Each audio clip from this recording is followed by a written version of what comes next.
और एक होर तुसां अहम दुआ करनी है तुहाडे सारे अहबाब दे इलम दे अंदर है कि मरकज़ी जमीयत अहले हदीस पाकिस्तान दे अमीर आलमे इस्लाम दी अजीम मजहबी शख्सियत और पाकिस्तान दे बहुत बड़े मजहबी और सियासी रहनुमा हज़रत अल्लामा प्रोफेसर सैनेटर साजिद मीर साहिब रहमहुल्लाह पिछले हफ्ते 3 मई अल्लाह नू प्यारे हो गए।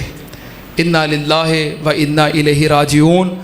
अल्लाह पाक हज़रत अमीर मोहतरम दी मग़फ़रत फरमाए, अल्लाह पाक उन्हां दियां हसनात कबूल फरमाए। इंसान होने के नाते हर बंदा कमियां कुताइयां हो जांदियां ने, अगर कोई कमी कुताई हुई है तो अल्लाह पाक मुआफ़ फरमाए, अल्लाह पाक उन्हां दियां खतावां नू नेकियां अंदर तब्दील फरमाए और अल्लाह पाक अपने उस बंदे नू बगैर हिसाब तो जन्नतुल फिरदौस दा मकीन बनाए।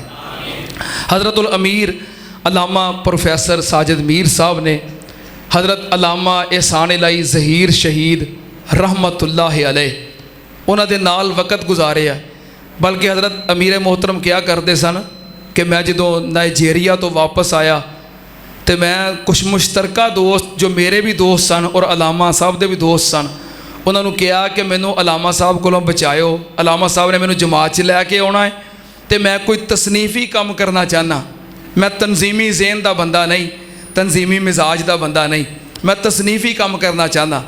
कहने लगे लेकिन इसके बावजूद जो अलामा साहब को पता लगा कि मैं पाकिस्तान आ गया, सियालकोट आए मेरे घर तो मैंने कहा आओ जमात की खिदमत करिए। तो मैं क्या नहीं अलामा साहब मैं तनजीमी मिजाज का बंदा नहीं, मैं तसनीफ़ी काम करना चाहना।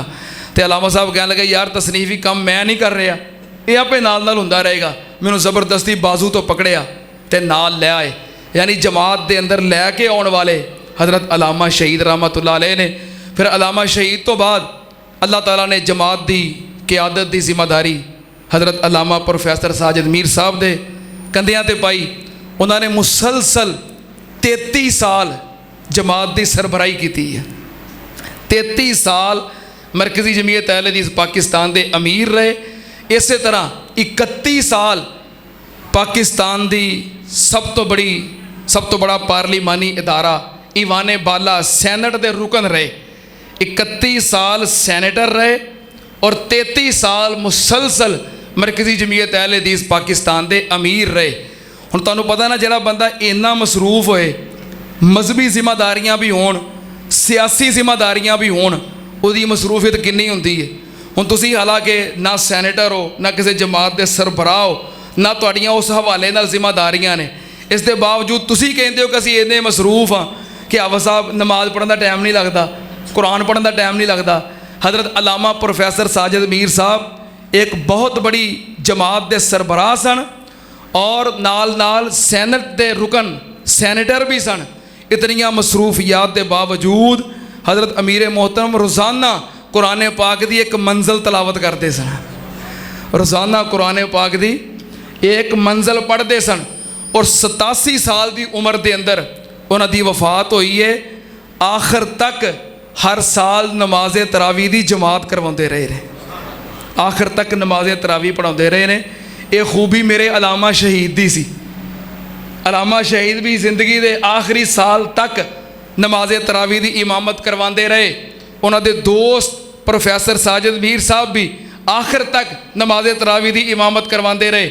और अल्लामा शहीद के बहुत सारे लोग हजे भी चशमदीद गवाह ने कि अल्लामा शहीद रोज़ाना की बुनियाद पर सफ़रो हज़र तंजीमी तबलीगी सियासी मसरूफियात के बावजूद कुरान पाक की एक मंजिल की तलावत करते सन। अल्लामा शहीद के दोस्त भी हर रोज़ कुरान पाक की एक मंजिल की तलावत करते सन। बहरहाल ये उन्हां दियां हसनात ने जिन्हां दे असीं गवाह वां। और इस तो बड़ी बात, एक दफ़ा साडा एक प्रोग्राम सी यूथ फोर्स पाकिस्तान का, एक शाम साजिद मीर के नाम, उथे हज़रत अमीर मोहतरम को सवाल किया गया कि तुहानूं अल्लाह ने बड़ियां कामयाबियां अता फरमाइयां ने, इज्जतां अता फरमाइयां ने, कदी किसी चीज़ की कमी महसूस हुई होवे? कि असीं तो यही वेख्या कि अल्लाह ने तुहानूं बड़ी इज्जत दी, शान दी, तुहानूं कदी किसी चीज़ की कमी महसूस हुई होए? तो हज़रत अमीर मोहतरम अल्लामा प्रोफेसर साजिद मीर साहब थोड़े जे आप दीदा हो गए, अखां च आंसू आ गए। कह लगे अल्लाह ने बड़ियां कामयाबियां दित्तियां ने, बड़ियां इज्जतां दित्तियां ने और बड़े एजाज़ात दिते ने। एक चीज़ की मैनू हमेशा कमी रही है कि किसी को कामयाबी मिले दौड़ के घर जाके अपनी माँ को दसदा है कि मैनू आ कामयाबी मिली है। मैं दौड़ के घर जाके अपनी माँ को नहीं दस सकिया क्योंकि मैं अपनी अम्मी को वेखिया ही नहीं। फरमाया करते सन कि मेरी 2.5 महीने उम्र सी, मैं 2.5 माह का सी जो मेरी वालदा मोहतरमा का इंतकाल हो गया। कह लगे कि मेरी दादी जान और मेरी वड्डी बाजी उन्होंने मैनू संभालिया तो मैं उन्होंने को सुनिया कि अम्मी जान की ख्वाहिश सी कि मैं अपने बेटे को कुरान का हाफिज बनाना है। कह लगे कि मेरी दादी जान फरमादियाँ ने कि मैं छोटा जैसा को महीने 1.5 का तो मेरी वालदा मैनू ना देसी घ्यो की मालिश कर रही सी, देसी घ्यो की मालिश कर रही सी। किसी पूछया इनू भलवान बनाना है तो कह लगियाँ नहीं, इनू मैं हाफिज़े कुरान बनाना है।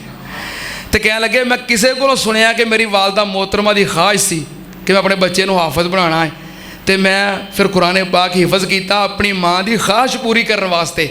फिर सिर्फ हिफज नहीं किया कि हिफज करके लोग बच्चे हिफज भुल जाते हैं, फिर मैं रोज़ाना की बुनियाद पर एक मंजिल की तिलावत तो सारी जिंदगी नमाज तरावी की इमामत ये जारी रखी ताकि मैनू कुरान याद होवे। मैं जदों भी मर के अपनी माँ के सामने जावां तो मैनू सारा कुरान याद होवे।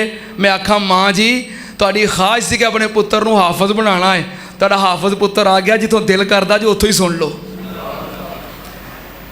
बहरहाल नेक आदमी सन, एक लंबा अरसा गुजारिया है। जरा बंदा किसी जिम्मेदारी तो होंदा है ना, कुछ लोग वो तो खुश भी होंदे ने, कुछ नाराज़ भी होंदे ने, लेकिन ये सारियां चीज़ां जिंदगी का हिस्सा होंदियां ने। जो बंदा दुनिया तो चले जाए तो फिर सारे मामलात उत्थे ही ख़त्म हो जाते हैं।